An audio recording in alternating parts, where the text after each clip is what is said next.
তারাবির সালাতের রাকাত বিতর্ক এড়িয়ে চলুন। রাকাত নিয়ে বিতর্ক করবেন না। 8 রাকাত 20 রাকাত নিয়ে যে মারামারি এই দেশে, এটা শয়তানের ফন্দি। চিল্লায় বলেন, এটা কার ফন্দি? আমরা 20 রাকাত পড়ি, আপনারা হয়তো 8 রাকাত পড়েন, কোনো অসুবিধা নাই।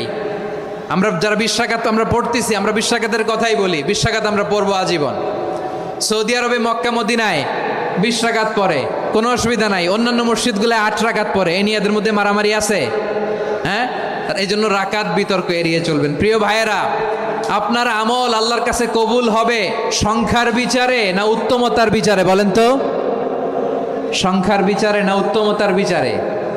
উত্তমতার বিচারে। কত চমৎকার ভাবে আপনি আল্লাহর সামনে দাঁড়াতে পারছেন এটা বিবেচ্য। রুকু সেজদাগুলো সুন্দরভাবে করবেন। রুকু থেকে সোজা হয়ে দাঁড়ানো ওয়াজিব, 2 সেজদার মাঝখানে সোজা হয়ে বসা ওয়াজিব। এই তাদিলুল আরকান বাদ দিলে হানাফি মাযহাব মতে সৌ সেজদা দিতে হবে।